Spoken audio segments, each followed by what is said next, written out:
ప్రియమైన సోదరి సోదరులారా, మన ప్రభువును స్తుతించి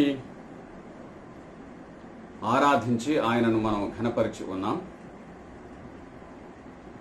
ఆయన ఎవరో తెలుసుకొని ఆయన ఘననామమును మనం కీర్తించి ఉన్నాం. అందును బట్టి దేవునికి కృతజ్ఞతాస్తుతులు చెల్లిస్తూ ఉన్నాం. మరికొద్దిసేపు దేవుని వాక్యాన్ని మనం వినడం మంచిది. అందుచేత దైవ గ్రంథంలో నుండి కొరింథీ పౌలు తిమోతికు రాసిన 2వ పత్రిక 1వ అధ్యాయం. అపోస్తులైన పౌలు తిమోతికి వ్రాసిన 2వ పత్రిక 1వ అధ్యాయము 12వ వచనం. 2వ తిమోతి 1వ అధ్యాయం 12వ వచనం. ఆ హేతువు చేత ఈ శ్రమలను అనుభవించుచున్నాను గాని నేను నమ్మిన వాణ్ణి ఎరుగుదును గనుక సిగ్గుపడను. నేను ఆయనకు అప్పగించిన దాన్ని రాబోవుచున్న ఆ దినం వరకు ఆయన కాపాడగలడని రూఢిగా నమ్ముచున్నాను. నేను నమ్మిన వాణ్ణి ఎరుగుదును అని పౌలు మాట్లాడుచూ ఉన్నాడు. మనం ఇంతకుముందు వినిన విషయముల సారం ఏమిటి అని అనగా,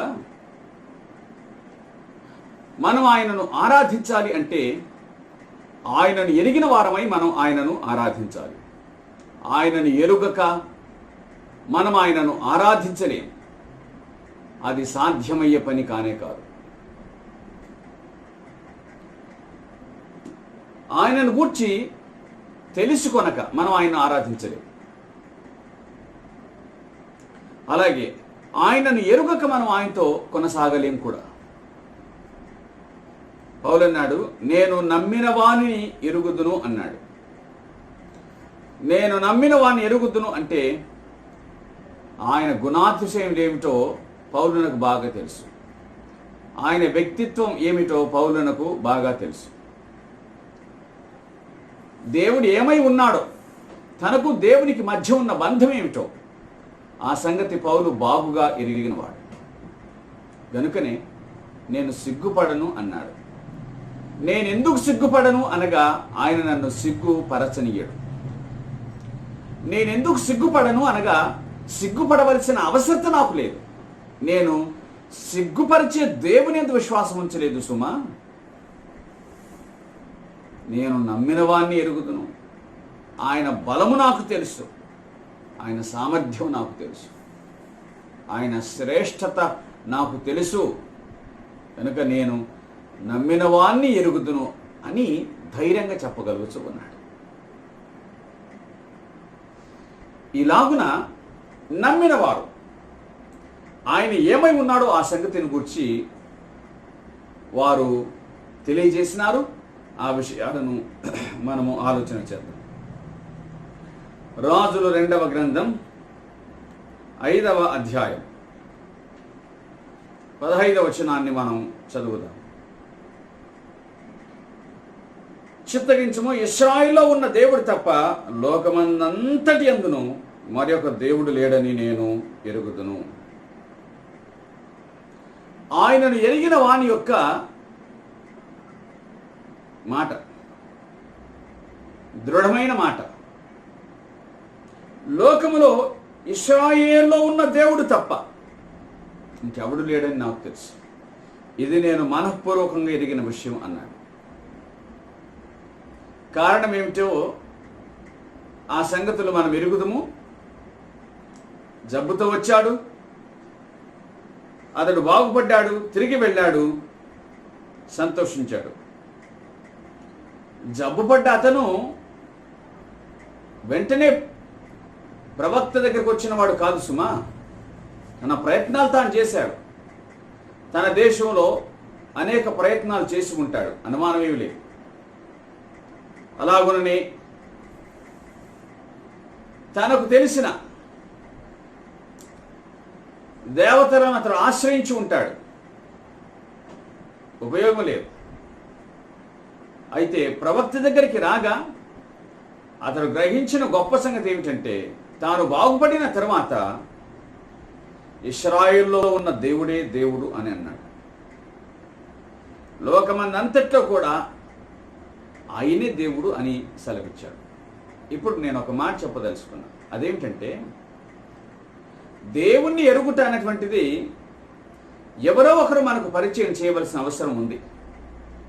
పరిచయంతోనే ఆగిపోతే దేవుణ్ణి మనం ఎరగలేము. వారు మనకు పరిచయం చేస్తారు, మనం స్నేహం చేయాలి.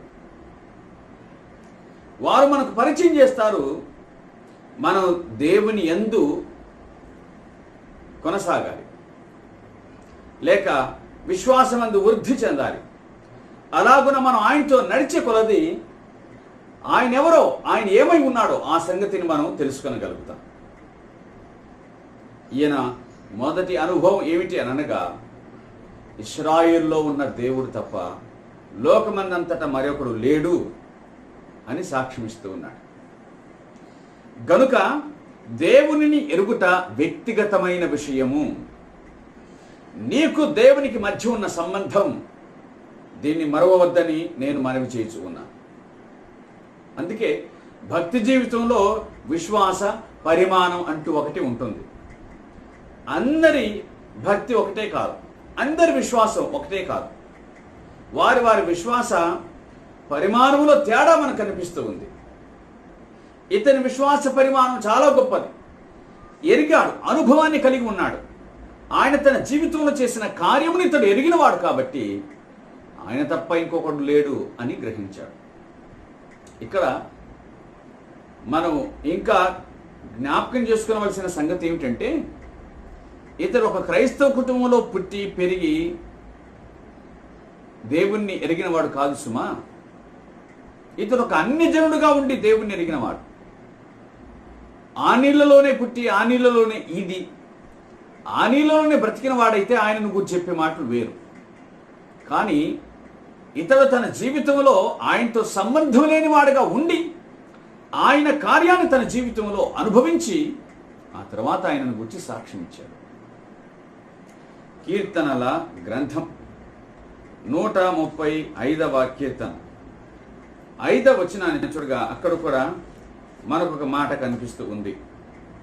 యెహోవా గొప్పవాడనియు మన ప్రభు సమస్త దేవతల కంటే గొప్పవాడనియు నేను ఎరుగుదును.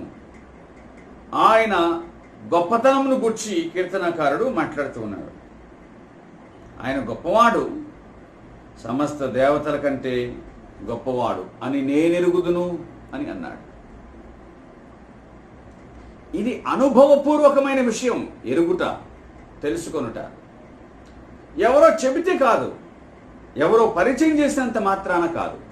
తనకై తాను సొంతముగా ఎరుగుట వలన ఈ మాటలు వారు మాట్లాడగలిగినారు. కనుక నయమాను యొక్క అనుభవం ఏమిటి అని అనగా, ప్రపంచంలో ఇశ్రాయేలులో ఉన్న దేవుడు తప్ప లోకమందంతటా మరొకడు లేడు. కానీ ఇశ్రాయేలులో ఉన్న దేవుడే విశ్వవ్యాపితమైన దేవుడు. తమకున్న అనుభవాన్ని బట్టి దేశానికి ఒక దేవుడు అనేటువంటి భావన వారికి ఉండింది. అందులో నుంచి బయటకు వచ్చినాడు. ప్రపంచానికి అంతటికి కూడా ఈయనే దేవుడు అనే సంగతిని అతడు గుర్తించగలిగినాడు. ప్రియులారా, దేవుని ఎరుగుటలో అనుభవం చాలా గొప్పది అని మనం గుర్తుంచుకోవాలి. అనుభవమే ప్రాముఖ్యమైనది. అది లేకపోతే కనుక భక్తి జీవితం నిస్సారంగా మారుతుందని మనం గుర్తుంచుకోవాలి. నేను నమ్మిన వారిని ఎరుగుదును అన్నాడు.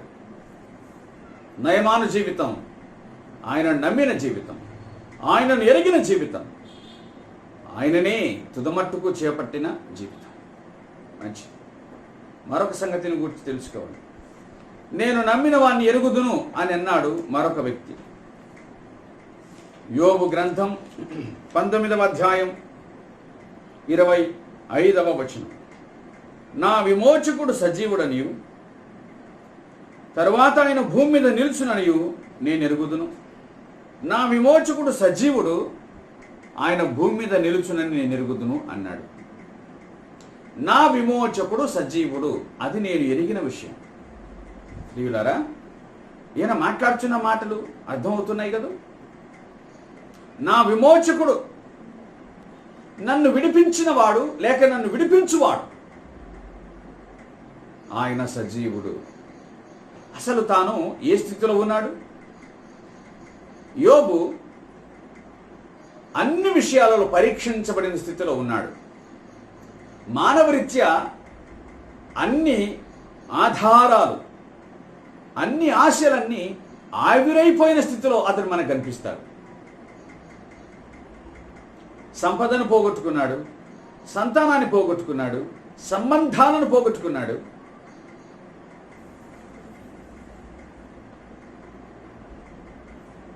చివరకు తన భార్య సహా నువ్వు బ్రతకడం కంటే చావడమే మేలన్నట్టుగా మాట్లాడింది. అపవాది యోబు మీద ప్రయోగించిన ఆ దెబ్బలు చాలా గొప్పవిగా కనిపిస్తూ ఉన్నాయి. ఆస్తి తీసేసినాడు, ఆరోగ్యం తీసేసినాడు, సంతానాన్ని తీసేశాడు, నెలవరలు బంధువులను తీసేశాడు.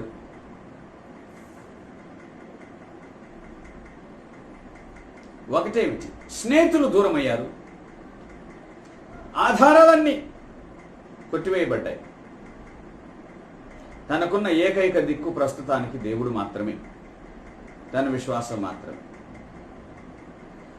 యోబు అన్నింటిని పోగొట్టుకున్నాడు, అన్ని కోల్పోయాడు, కానీ విశ్వాసాన్ని మాత్రం కోల్పోలేదు, దేవుని మాత్రం పోగొట్టుకోలేదు. ఆయన అన్నమాట ఇది, నా విమోచకుడు సజీవుడు. తన పరిస్థితులన్నీ కూడా చచ్చిపోయినట్లుగా కనిపిస్తున్నాయి, వాటి నుంచి విడిపించేవాడు మాత్రం సజీవుడుగానే ఉన్నాడు. తన ముందున్న పరిస్థితులన్నీ కూడా నిస్సారంగా, నిరీక్షలేని స్థితిలో కనిపిస్తూ ఉన్నాయి. తన విమోచకుడు మాత్రం సజీవుడుగానే కనిపిస్తూ ఉన్నాడు. ఆశలన్నీ ఆవిరై అన్ని ఎండిపోయిన స్థితిలో అతడు ఉన్నాడు, కానీ అతని దేవుడు మాత్రం విమోచకుడుగానే అతనికి కనిపిస్తూ ఉన్నాడు. ఇది భక్తి జీవితం వల్ల ఉన్నటువంటి శ్రేష్టత, ధన్యత. నా విమోచకుడు సజీవుడు. కాబట్టి తన జీవితంలో తాను ఆశించినట్లుగానే అతడు పొందగలిగినాడు. 42వ అధ్యాయంలో అతడు పొందినటువంటి శ్రేష్టతను గూర్చి, అతడు పొందిన ఆశీర్వాదములను గూర్చి దేవుని వాక్యం గుర్తు చేస్తూ ఉంది. ప్రియులారా,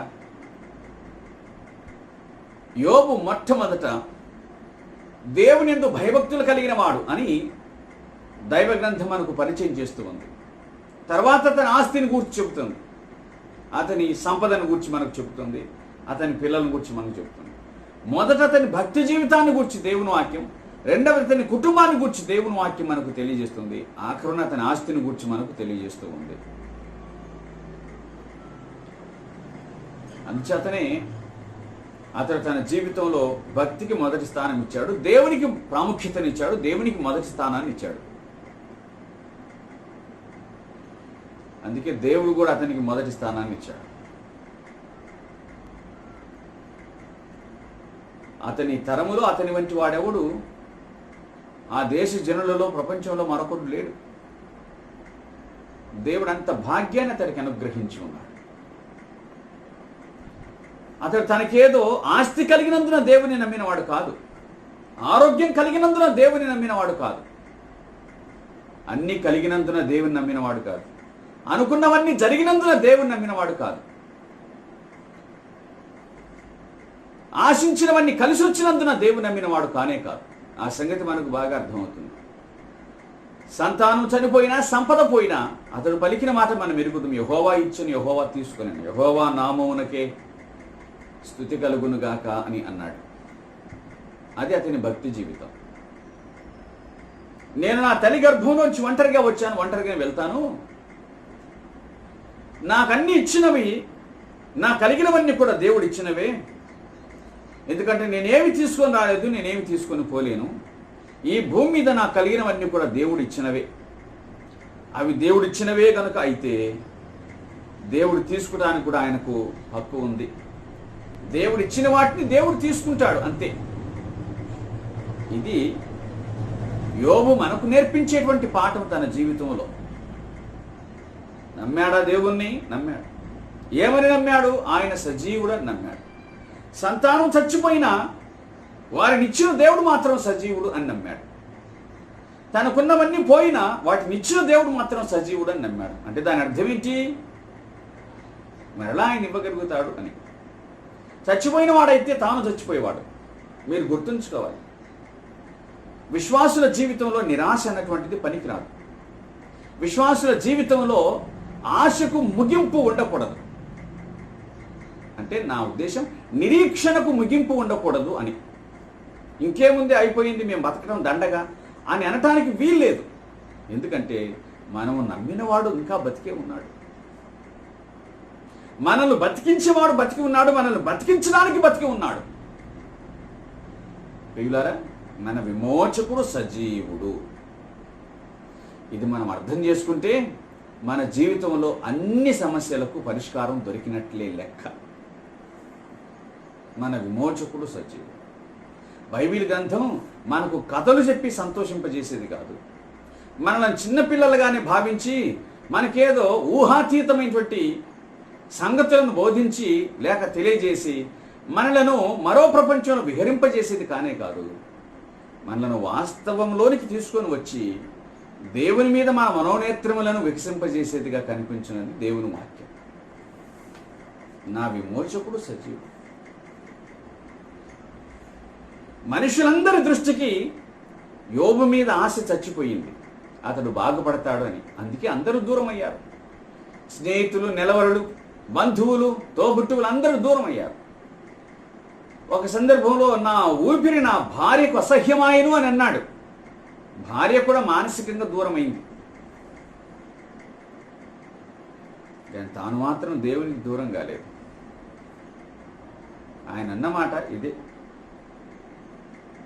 నా విమోచకుడు సజీవుడు, తర్వాత ఆయన భూమి మీద నిలుస్తాడని నేను ఎరుగుదును. నా చర్మం చీకిపోయిన తర్వాత శరీరంతో నేను దేవుని చూస్తాను.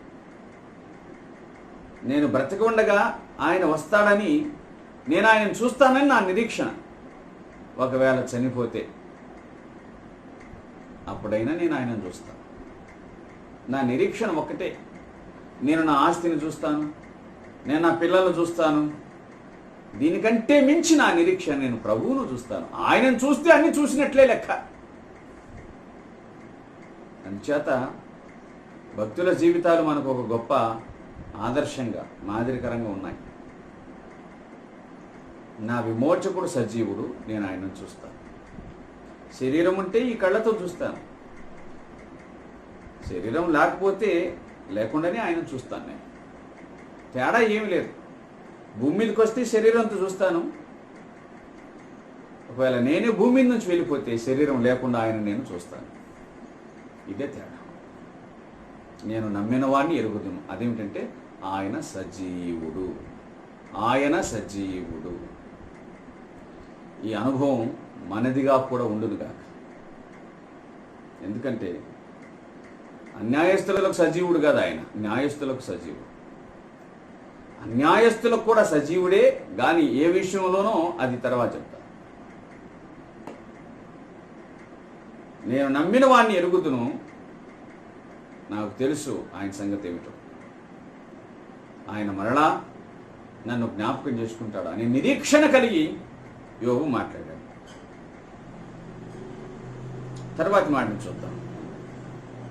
యోహాను మొదటి పత్రిక 5వ అధ్యాయం 14వ వచనం. ఇక్కడ రాయబడినటువంటి మాట ఏమిటనగా, ఆయన ఏమై ఉన్నాడో ఆ సంగతిని మనం ఎరిగిన వాళ్ళం అని యోహాను మాట్లాడుతూ ఉన్నాడు. ఆయన మాటల సారం ఏమిటి అని అనగా, యోహాను మొదటి పత్రిక 5వ అధ్యాయం 14వ వచనం. ఆయనను బట్టి మనకు కలిగిన ధైర్యం ఏదనగా ఆయన చిత్తానుసారంగా మనం ఏది అడిగినను ఆయన మన మనవి ఆలకించును అనున్నది. మనమేమి అడిగినను ఆయన మన మనవి ఆలకించునని మనము ఎరిగిన ఎడల మనం ఆయనను వేడుకొనినవి మనకు కలిగినవని ఎరుగుదుము. మనము వేడుకొనినవి మనకు కలిగినవని ఎరుగుదుము అన్నాడు. మనము వేడుకొనినవి మనకు కలిగినవి అని ఎరుగుదుము. మనము ప్రార్థిస్తే అవి మనకు దొరుకుతాయి అని మనం ఎరుగుదుము. ప్రియులారా, దాన్ని బట్టి ఆయన మన మనవులను ఆలకించువాడు అని మనం ఎరుగుదుము అన్నాడు. మన మనవులను ఆయన ఆలకించువాడు. ప్రియులారా, దేవుడు మన మనవిని ఆలకించువాడు అంటే సజీవుడే కదా. నిజమే. నీతిమంతుల ప్రార్థన ఆయనకు ఇష్టము. వారి ప్రార్థనల వైపు ఆయన చెవిగ్గి ఉన్నాడనే మాటలు మనకు కనిపిస్తాయి దేవుని వాక్యంలో. మనము అడిగిన వాటిని ఆయన మనకు అనుగ్రహింప సమర్థుడు. అయితే ఇక్కడ ఒక లైన్ మనం చూడాలి. ఆయన చిత్తానుసారముగా మనం ఏది అడిగినను, ఆయన చిత్తానుసారముగా మనం ఏది అడిగినను.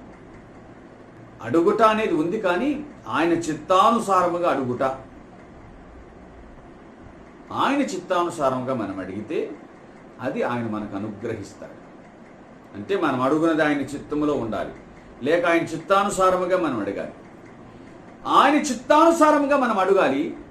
మన శరీరానుసారముగా అడుగుట కాదు సుమా, ఆయన చిత్తానుసారముగా మనం అడుగుట అవసరమై ఉన్నది. జ్ఞాపకం చేసుకుందాం ఈ మాటలను బాగా. మనకు నచ్చినవన్నీ అడగండి ఇస్తానన్నావు, వెతకండి దొరుకుతుందన్నావు, తట్టండి తీయబడుతుందన్నావు. కాదు కాదు కాదు, ఆయన చిత్తానుసారంగా అడుగుతున్నాము.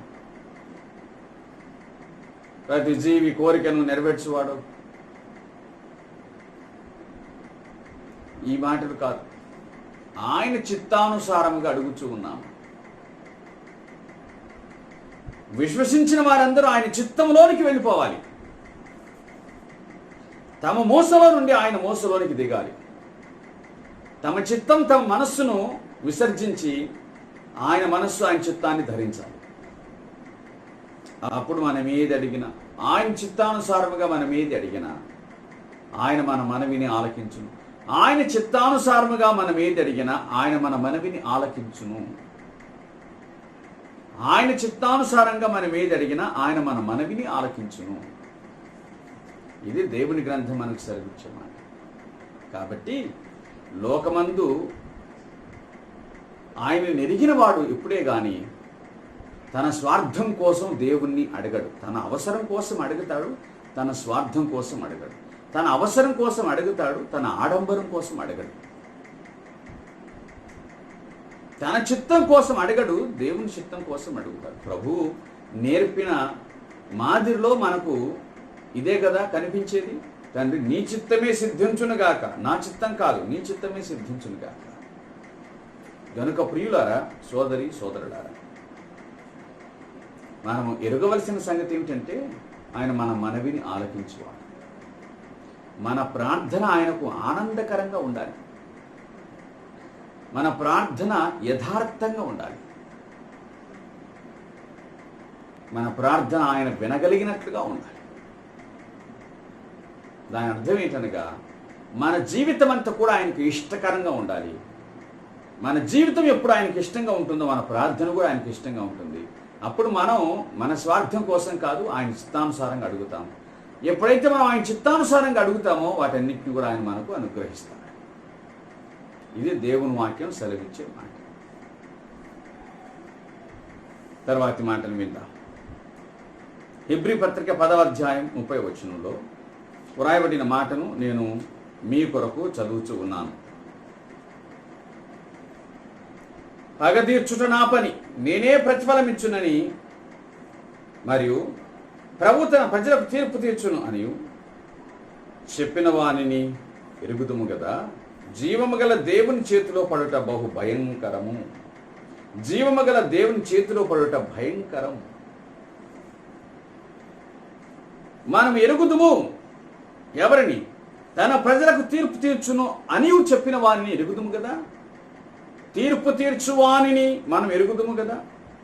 మరొక మాట చెప్పాలంటే మనం ఎవరిని ఎరుగుదుము అంటే తీర్పు తీర్చేవానిని ఎరుగుదుము.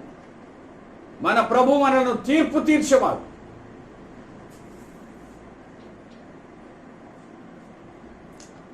రహస్యమందున్నవన్నీ కూడా మిద్దెల మీద ప్రకటించబడతాయని, రహస్యమందున్నది బయటికి రాక మానదని ప్రభువైన యేసుక్రీస్తు సెలవిచ్చిన మాటలను మనం ఎరుగుతాం. అంటే మానవుని జీవితం రహస్యం ఉంటాయి కానీ దేవుని యొద్ద మాత్రం ఈ రహస్యాలు ఉండవు. మనుషుడు తన జీవితంలో రహస్యాలను ఉంచుకొని ఉంటాడు.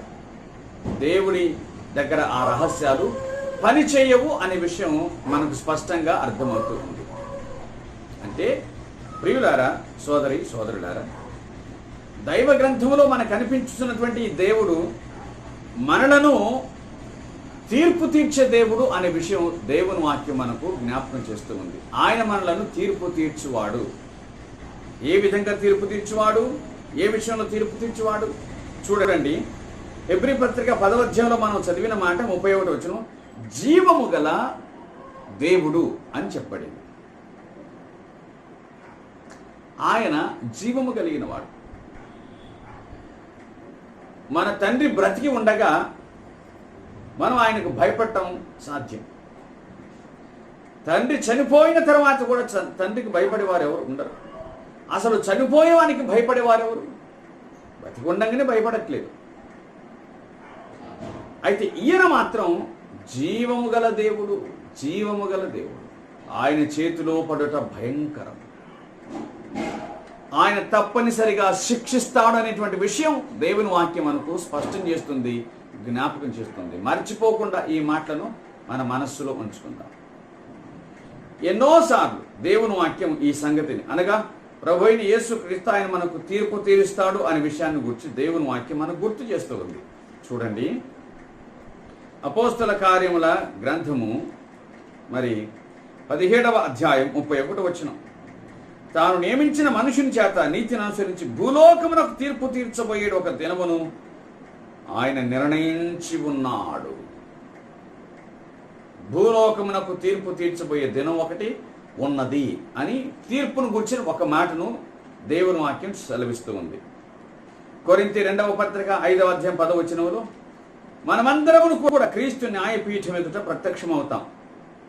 ఎందుకంటే జరిగించిన ప్రతిక్రియ మన దేహంతో జరిగించింది, అది మంచిదైనా సరే చెడ్డదైనా సరే, దేహంతో జరిగించిన ప్రతి దాని ఫలమును ప్రతివాడు పొందినట్లు మనమందరం ఆయన న్యాయపీఠం ఎదుట ప్రత్యక్షము కావలేము. క్రీస్తు న్యాయపీఠం ఎదుట ప్రత్యక్షము కావలేము. కనుక చేసిన దానిని గూర్చి ఒక మనిషి తనను తాను అది రహస్యంగా ఉంచుకొనవచ్చు, తప్పించుకొనవచ్చు, ఎవరికి తెలియకుండా పోవచ్చు, లేక తన పలుకుబడి చేత దాన్ని మాఫీ చేసుకోవచ్చు, కాదని అనిపించుకునేటట్లుగా చేసుకోవచ్చు. జీవము గల దేవుని ఎదుట మనం ఒకానొక దినమున నిలవవలసి ఉన్నది. అది తప్పించుకుంటకు వీలు లేని గడియ ప్రతి మనుషుడు తన మట్టుకు తాను దేవునికి లెక్క అప్పజెప్పవలసిన వాడై ఉన్నాడు. యవనములో జరిగించిన వాటిని గూర్చి వృద్ధాప్యంలో విచారించే వాళ్ళని చాలా మందిని చూస్తాం. తమ జీవితకాలం అంతట్లో కాని పనులను గూర్చి తమ జీవితపు చివరి దశలో బాధపడే వాళ్ళను చాలా మందిని చూస్తాం. అయ్యో, నేనెందుకు ఇట్లా బ్రతికినాను, నేనెందుకు ఇట్లా చేశాను అని విలపించే వాళ్లను, తలబోసే వాళ్లను చాలా మందిని మనం చూస్తాం. ప్రియులారా, ఈ భూమి మీద మనం విలపించినా విలపించకపోయినా, గుర్తు చేసుకోనకపోయినా వాటన్నిటిని గూర్చి ఆయన మనల్ని లెక్కలోనికి తెస్తాడు. మనం తప్పించుకున్న జాలమని దేవుని వాక్యం సెలవిస్తుంది. ఎందుకంటే ఆయన సజీవుడు. ఆయన సజీవుడు. ఆయన మన సమస్తముని ఎరిగినవాడు. మనం చెప్పు మాటలు, మనం నడిచే నడక, మనం చేసే క్రియలు మన జీవితం అంతటిని గూర్చి ఆయన బాగుగా ఎరిగినవాడు. మనకు తీర్పు తీరుస్తాడని దేవుని వాక్యం స్పష్టం చేస్తుంది. అందుకే మనం ఆయనను గూర్చి ఏమి ఎరుగుదము? మనము ఎవనికి లెక్క అప్పచెప్పవలసి ఉన్నదో ఆయన కన్నులకు సమస్తమును మరుగులేక తేటగా ఉన్నది అని దేవుడు వాక్యం చెప్తుంది. గనుక తప్పించుకోలేదు. మనిషి నుండి తప్పించుకోవచ్చు, మానవ శిక్ష నుండి తప్పించుకొనవచ్చు, కానీ దేవుని ఎదురు నుంచి మాత్రం తప్పించుకోవటం సాధ్యం కాదు. అందుకే జాగ్రత్తగా జీవించడమే దీనికున్న పరిష్కారం. అంత మాత్రమే కాదు సుమా, చేసిన దాన్ని దేవుని ఎదుట ఒప్పుకొనుట, వీలైతే మనుషులు ఎదుట కూడా ఒప్పుకొనుట, ఇది అవసరమై ఉన్నది. అంటే నా ఉద్దేశం, మనము దాని నుంచి తప్పించబడిన వాళ్ళం కావాలి అంటే, ఉదాహరణకు దావీదు, అతని గూర్చి మనం ఎరుగుదాం, అతని భక్తిని గూర్చి మనం ఎరుగుదాము, అది భక్తిహీనతను గూర్చి కూడా మనం ఎరుగుదాం. అయితే దావీదు దాచిపెట్టాడే కానీ మనుషుల దగ్గర దాని దేవుని దగ్గర బహిర్గతం చేశాడు.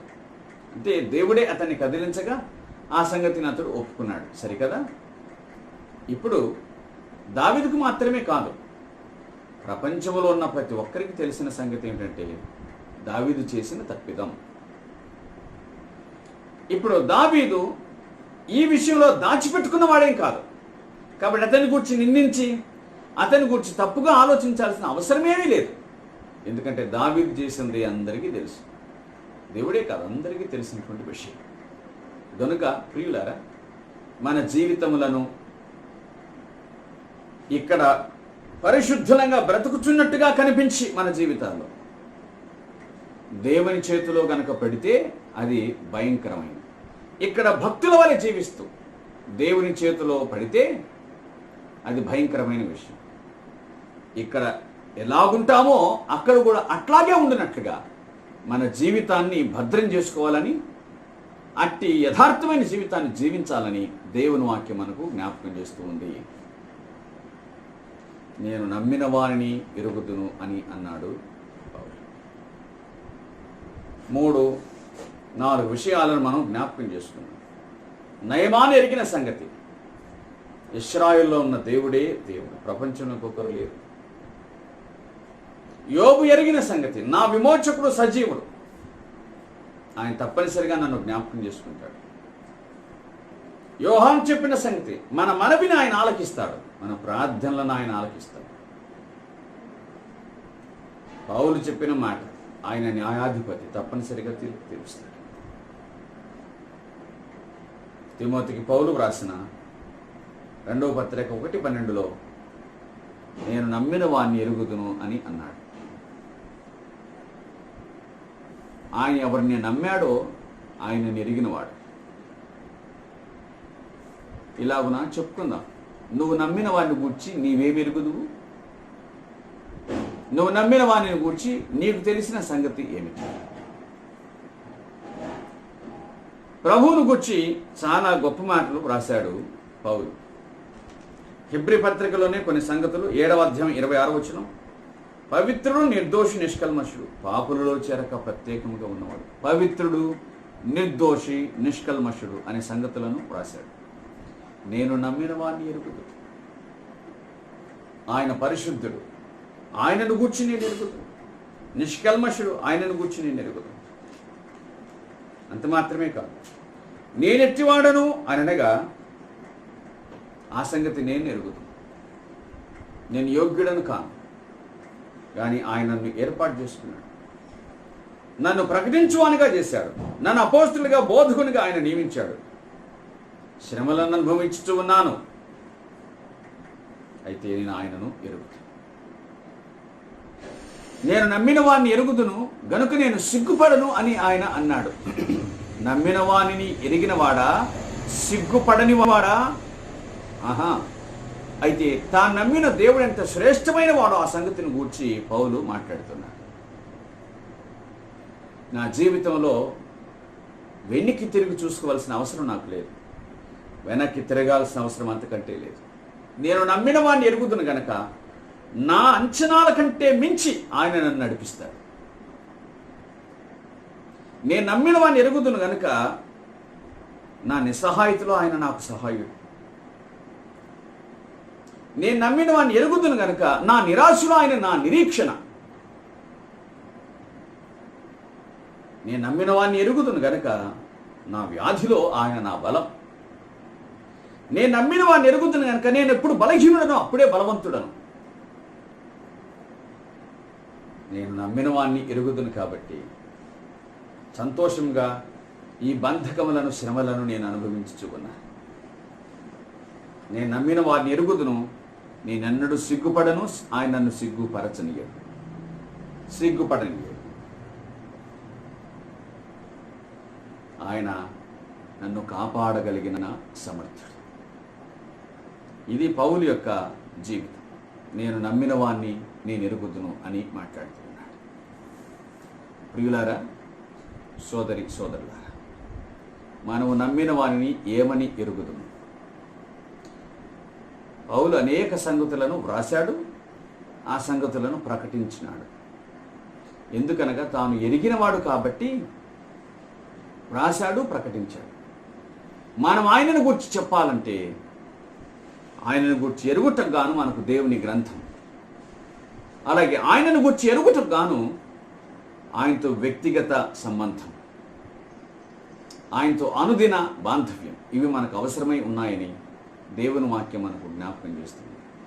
ఇవి లేకుండా మనం ఆయన్ని ఎరుగుట సాధ్యమైన పని కాదు అని మనం జ్ఞాపకం చేసుకుందాం.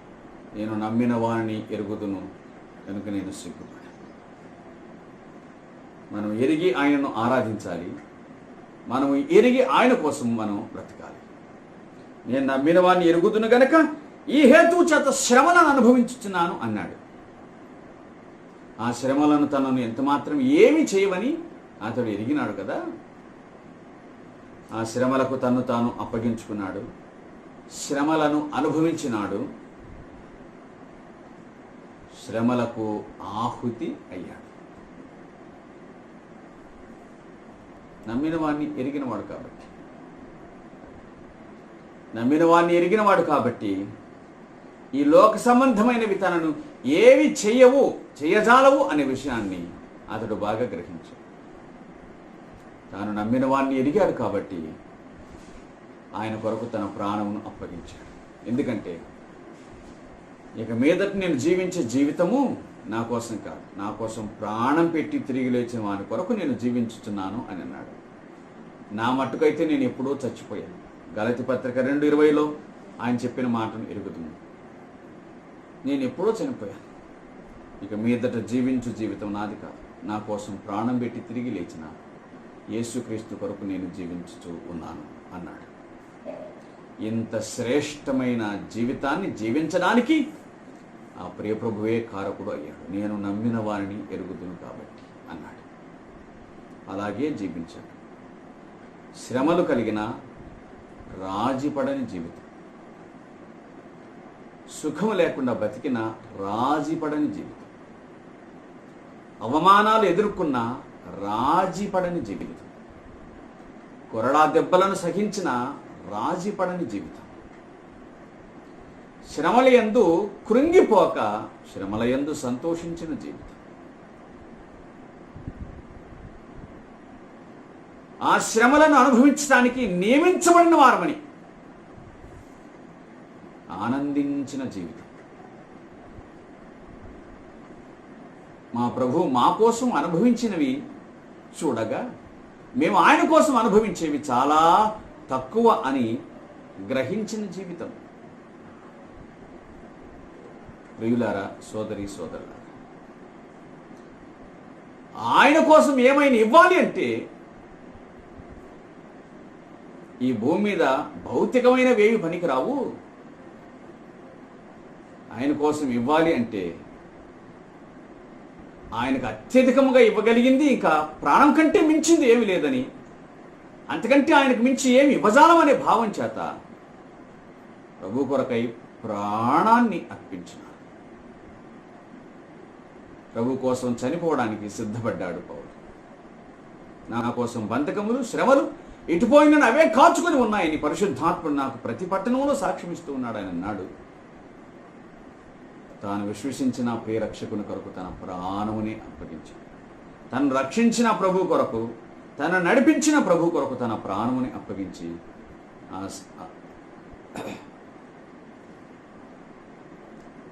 తాను తన ప్రభు నిమిత్తమై ఆహుతి అయ్యాడు.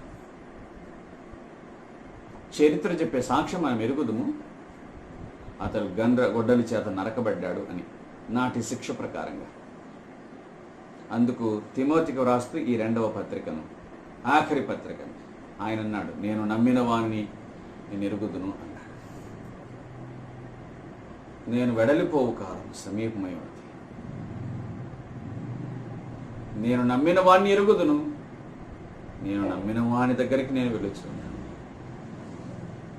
నేను వెడలిపోవు కాలం సమీపమై ఉన్నదని అన్నాడు. ఇది ఆయనను ఎరిగిన జీవితం. ఆయనను ఎరిగిన జీవితంలో రాజీ లేదు.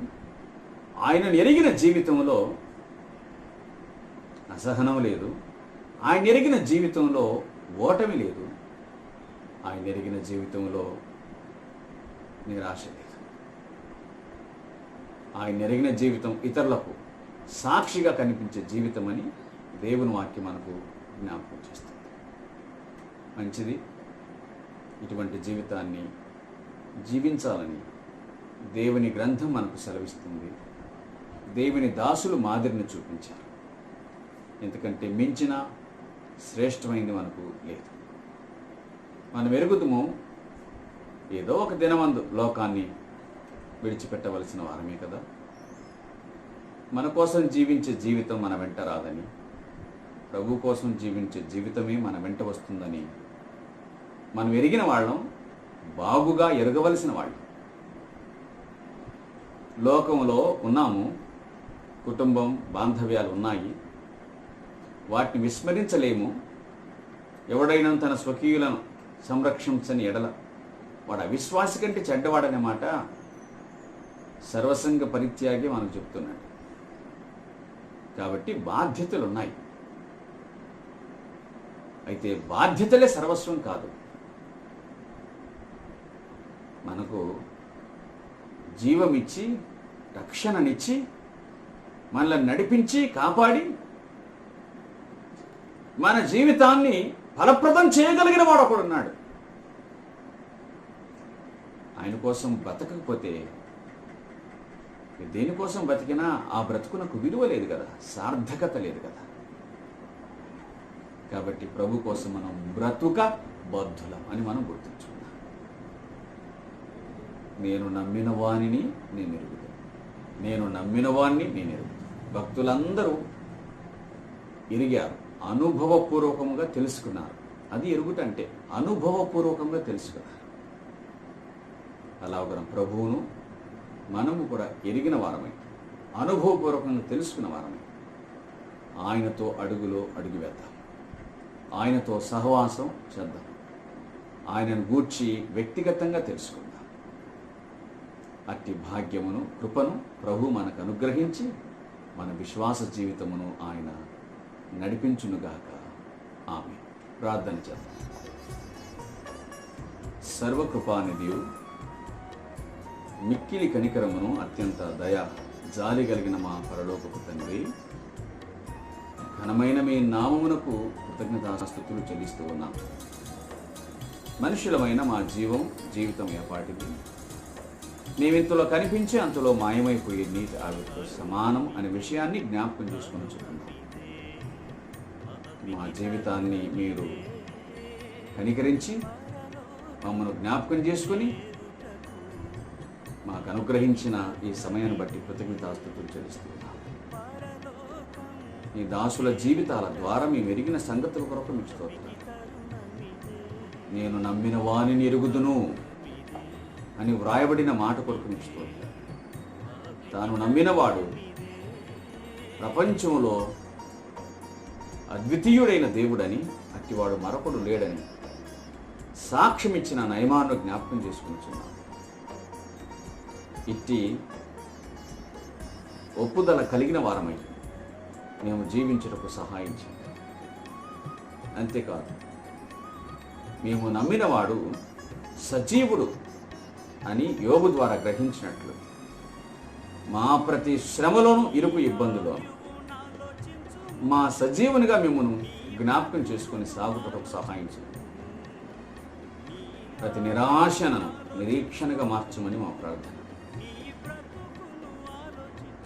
మమ్మల్ని జ్ఞాపకం చేసుకోండి. అలాగే మా ప్రియ తండ్రి, లోకంలో ఎవ్వరు మమ్మల్ని విడిచినా మీరు మాత్రం మాతో కూడా ఉంటారు అనే గొప్ప నిరీక్షణ మీ దాసుల జీవితాల ద్వారా మాకు చూపిస్తున్నారు. అటు నిరీక్షణను ఇంకను మాలో పుట్టించి మమ్మల్ని నడిపించమని ప్రార్థిస్తున్నాం. మా ప్రియ తండ్రి, మేము నమ్మిన వాడు మా మనవులను ఆలకించువాడు అనే విషయాన్ని గుర్తు చేసినందుకు స్తోత్రాలు. కనుక మా ప్రార్థన యథార్థంగా ఉండినట్టుగా, మా ప్రార్థన అలవాటుగా కాక ఆచారంగా కాక అది యథార్థంగా ఉండినట్లుగా సహాయం చేయమని మా ప్రార్థన. మా ప్రార్థన ప్రియమైన తండ్రి, ఏమై ఉన్నామో మా ప్రార్థన కూడా అలాగే ఉండినట్లుగా యథార్థతను మాకు అనుగ్రహించాలి.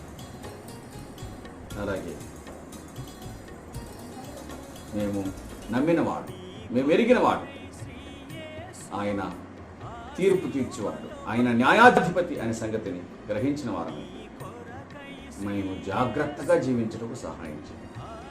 లోక సంబంధమైనటువంటి శిక్ష కంటే మించి మా ప్రియ తండ్రి, మేము మీకు భయపడవలసిన రీతిగా భయపడటకు సహాయం చేయమని అడుగుతున్నాను. నేను నమ్మిన వారిని ఎరుగుదును అని సెలవిచ్చిన పౌలు ఆయన న్యాయాధిపతి అని, ఆయన సజీవుడు అని, భయంకరుడైన దేవుడు అని, పరిశుద్ధుడని, నిష్కల్మషుడు అని తను ఎరిగిన సంగతులన్నిటిని గూర్చి కూడా రాశారు. అలాగని మేము మిమ్మల్ని మా వ్యక్తిగత జీవితంలో ఎరుగుటకు సహాయం చేయమని వేడుకొంటున్నాం. మమ్మల్ని బలపరిచి దీవించండి. మీ మాటలు విన్న వారిని ఆదరించి ఆశీర్వదించండి. ఏ అవసరతలో ఎవరున్నారో జ్ఞాపకం చేసుకునండి. వారికి ఆ అవసరత ప్రకారంగా మీరు అనుగ్రహించమని వేడుకొంటున్నాం. మహిమను పొందండి. ఈ మాట వినుచున్న ప్రతి బిడ్డను దీవించి ఆశీర్వదించండి. వారితో కూడా తోడుగా ఉండమని అడుగుచు మీ కృప ఆశీర్వాదములకు మమ్మల్ని అప్పచెప్పుకోవచ్చు. మా రక్షకుడు ప్రియుడు యేసుక్రీస్తు ప్రభు యొక్క పరిశుద్ధమైన నామమున ప్రార్థించి వేడుకొనుచున్నాము తండ్రి. ఆమేన్, ఆమేన్. మన తండ్రి అయిన దేవుని ప్రేమ, ప్రభు అయిన యేసుక్రీస్తు కృప, పరిశుద్ధాత్మ దీవెన అన్యోన్య సహవాసం మనకందరికీ సదాకాలం తోడైంది. Thank you.